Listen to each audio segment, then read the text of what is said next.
Olá, família! Boa noite! Tudo bem com vocês?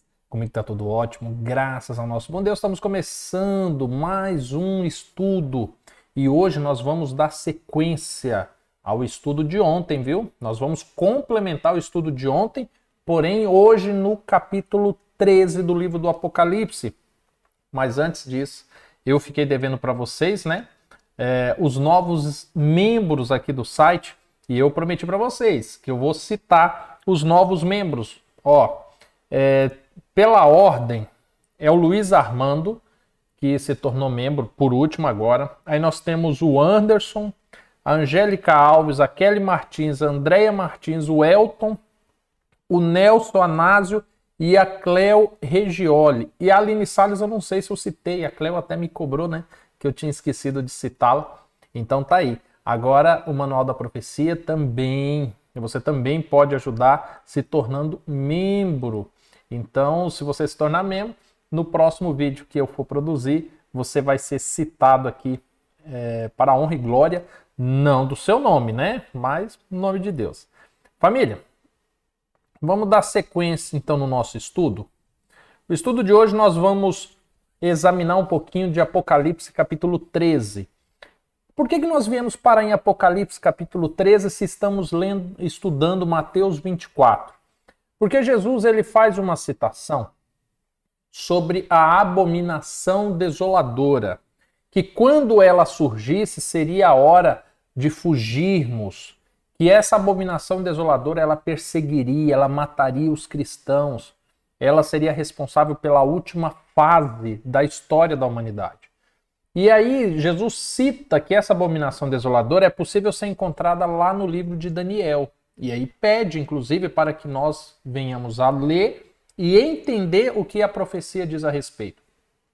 Quando nós vamos estudar lá no livro de Daniel acerca da abominação desoladora, nós descobrimos que ela tem dois períodos.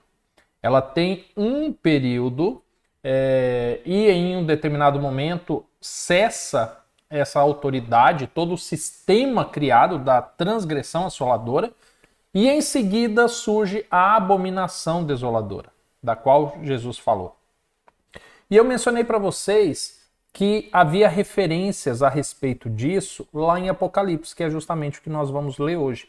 Então aqui em Apocalipse nós vamos achar referências dos animais da profecia, do chifre pequeno, e do tempo em que o sistema da transgressão assoladora, da abominação assoladora, seria constituído. E é o que nós vamos ler hoje. Então vamos lá, vamos começar fazendo a leitura aqui em Apocalipse capítulo 13, dizendo bem assim no primeiro verso. Vi emergir do mar uma besta que tinha 10 chifres e 7 cabeças, e sobre os chifres 10 diademas, e sobre as cabeças nomes de blasfêmia. Aqui é interessante porque você tem algumas referências, né? Tem 10 chifres, igual nós vimos lá do animal, lembra do quarto animal terrível e espantoso que nós estudamos? Aqui ele também tem 10 chifres, porém ele tem 7 cabeças. Curiosamente, essas 7 cabeças é explicada em Apocalipse 17, que é o que nós vamos estudar amanhã. E aí continua dizendo, no verso 2, a besta que vi ela era semelhante ao leopardo, com pés de urso e boca como de leão. Essas três referências desses animais são os 3 primeiros animais que nós vimos lá em Daniel capítulo 7, tá? Nós já estudamos aqui. E deu-lhe o dragão o seu poder, o seu trono e grande autoridade, ou seja, se houve um poder pelo qual um Estado, ou no caso, né, uma igreja, pelo qual o diabo usou de fato o seu poder e autoridade sobre a humanidade, foi aqui. Então vi uma das suas cabeças como golpeada de morte, mas essa ferida mortal fora curada e toda a terra se maravilhou seguindo a besta. Deixa eu falar uma coisa para vocês em relação a esse verso. Por muito tempo, eu ouvi muitas explicações, inclusive já falei aqui para vocês, mas eu comecei a ponderar uma outra explicação para essa ferida mortal. Qual que seria as duas explicações que hoje eu conheço, né, que seriam mais plausíveis? A primeira, que essa ferida mortal tenha sido o aprisionamento do Papa Pio VI, no final dos 1260 anos, que já já nós vamos ver. Ou essa ferida mortal, ela também pode ter sido quando houve aquele evento, porque você viu que essa besta ela tem características dos 3 primeiros reinos de Daniel 7 que nós estudamos. E lá você viu que o quarto animal ele tem fases, ele tem uma transição.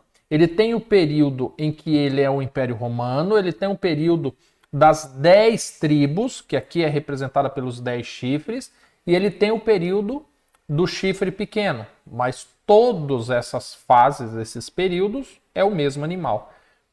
E aqui quando fala de uma das suas cabeças como golpeada de morte e sendo curada, nós podemos compreender que em um determinado momento o Império Romano parecia ter acabado. Concorda comigo?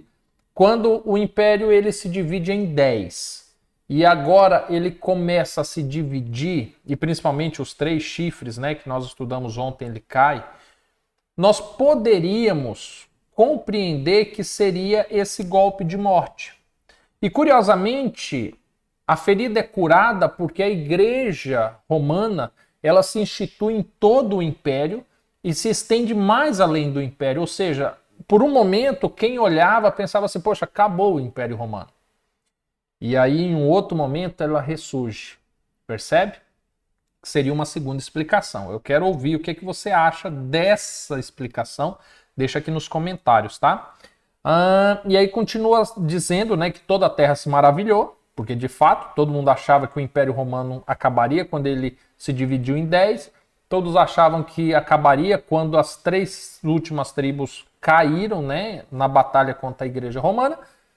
Mas a Igreja prevaleceu sobre todo o território. E adoraram o dragão porque deu a sua autoridade à besta. E também adoraram a besta, dizendo: quem é semelhante à besta? Quem pode pelejar contra ela? Curiosamente, na face da terra você não tinha, né, nenhum outro poder político, militar e religioso com tamanho poder. Você tem, em um determinado momento, levanta-se, né, o Império Otomano, tenta ali estruturar o islamismo, mas isso já vai chegando lá para o 5º, 6º século, mas não consegue pelejar contra a Igreja Romana. E foi-lhe dada uma boca que proferia arrogâncias e blasfêmias e autoridade para agir por 42 meses. Por que eu trouxe para você essa consideração de que essa cabeça golpeada poderia ter sido essa transição?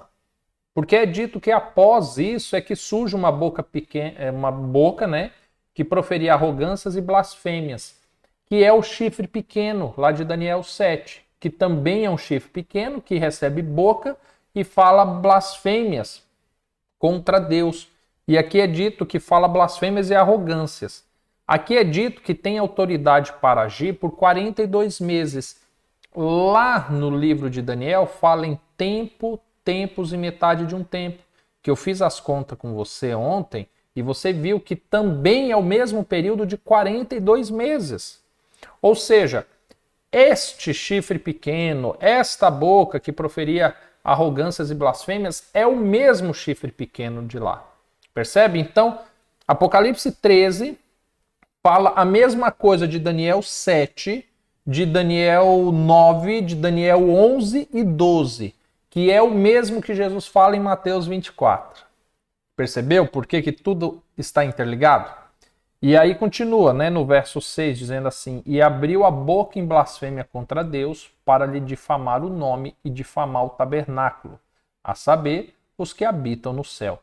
Isso daqui entra aquelas doutrinas que nós já conversamos em outros vídeos, que a Igreja Romana, né, a Igreja Apostólica Romana, quando ela cria a religião chamada cristianismo, ela traz conceitos judaicos, ela traz conceitos cristãos, de fato, mas ela traz muito paganismo. Então ela traz muito de mitologias grega, mitologias romana. Então ela começa a santificar pessoas que morrem, ela começa a transformar eles praticamente em semideuses. Tanto é que hoje, muitos ao invés de orar para Cristo, para Deus, ora para santo não sei o que, santo mais não sei o que, a ave mais não sei o que. Você percebe? Então houve isso, houve essa difamação de fato. E no verso 7 foi dito: e foi-lhe dado também que pelejasse contra os santos e vencesse. Deu-se-lhe ainda autoridade sobre cada tribo, povo, língua e nação. Ou seja, os 1260 anos do qual é mencionado lá no livro do profeta Daniel, nós vemos aqui também. Lá fala das pelejas, né, das guerras, das perseguições, que eu até citei os períodos das cruzadas, aonde os cavaleiros templários, né, os cavaleiros do templo, eles cumpriam ordens vindo da igreja para perseguir, para matar, para prender os hereges. E quem a igreja considerava herege? Aqueles que eram os verdadeiros cristãos, aqueles que se opunham a ela, aqueles que buscavam uma adoração genuína, aqueles que buscavam cumprir o que a palavra do Senhor dizia e não o que a igreja estava instituindo. E adorá-la-ão todos os que habitam sobre a terra. É forte isso, né? Quando fala que todos os que habitam sobre a terra adoraria. E pior, aqueles cujos nomes não foram escritos no livro da vida do Cordeiro, que foi morto desde a fundação do mundo. Ou seja, todos aqueles que se submetem a ela, ou se submeteram a ela nesse período, né, dos 1260 anos, não tiveram seus nomes inscritos no livro da vida. Por quê? Porque a maneira com que ela conduzia as pessoas para a suposta salvação era contrário àquilo que a Bíblia ensinava. As indulgências, você ter que confessar seus pecados a um homem e não a Deus, você ter que clamar que alguém lhe conceda a salvação, os ritos de culto, de adoração, os ídolos, as imagens que foram erguidas, o período pós-morte, os cultos aos mortos, as missas de sétimo dia, todos esses conceitos são contrários àquilo que Deus ensinou por meio da tua palavra. E por isso é dito que aqueles que adoraram, que se admiraram com ela, os nomes deles não estão inscritos no livro da vida. Aí agora nós temos a narrativa do final desse período. Você lembra que lá em Daniel nós lemos que passados 1260 anos seria posto um tribunal no céu e lhe seria tirada a autoridade aqui na terra, mas que ela não acabaria. Ela não acabaria, mas essa autoridade ela cessaria por um tempo. E aí nós temos a seguinte narrativa no verso 9. Se alguém tem ouvidos, ouça. Se alguém leva para cativeiro vai. Se alguém mata a espada, é necessário que seja morto a espada. E aqui está a perseverança e a fidelidade dos santos. Note, levar a cativeiro e matar pela espada. A igreja matava pela espada e levava os hereges a cativeiro. Quando nós chegamos no final do século 18, né? Seria 18 ou 17? Seria o ano de 1798, quase chegando a 1800. Houve então uma guerra, as forças francesas lideradas por Napoleão Bonaparte entram numa guerra contra a Igreja Romana, conseguem, por meio do general Barthier, prender o Papa Pio VI, que na época era o líder da igreja. Ele é levado a cativeiro justamente por essa questão da Bíblia, pela autoridade que eles usavam da espada, né, que é a palavra do Senhor, e por causa da espada, ele agora é levado em cativeiro. Ou seja, a igreja que por tanto tempo levou muitos a cativeiro por causa da espada ele é levado em cativeiro.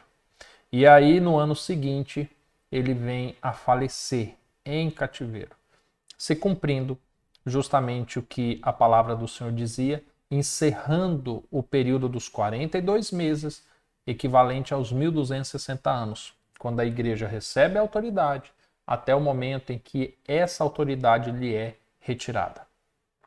Só que você viu que lá em Daniel, houve um momento, né, que esse poder, por meio da igreja romana, ele ficou em silêncio.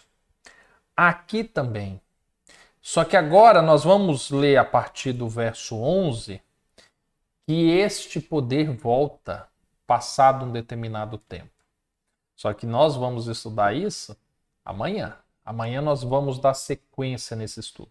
Hoje eu só queria pegar esse gancho de Daniel, que vem lá de Mateus 24, para você ver como o Apocalipse ele te situa desses momentos também, até para que fique mais fácil os nossos estudos, tá bom? Eu estou fazendo estudos pequenos justamente para não ficar muito difícil o seu entendimento, tá? Então nós estamos gastando um tempinho menor, mais sobre esse propósito, para que você consiga entender bem, tá bom? Espero que você tenha gostado do estudo de hoje. Se inscreva no canal, ative o sininho, porque amanhã, às 20 horas, nós estaremos aqui novamente, em nome de Jesus, tá bom? Fiquem com Deus, não deixem de curtir o vídeo, comente o que você está achando desse estudo, coloque aqui o que você tem estudado também, tá bom? E nós nos veremos no próximo vídeo. Até mais, tchau, tchau.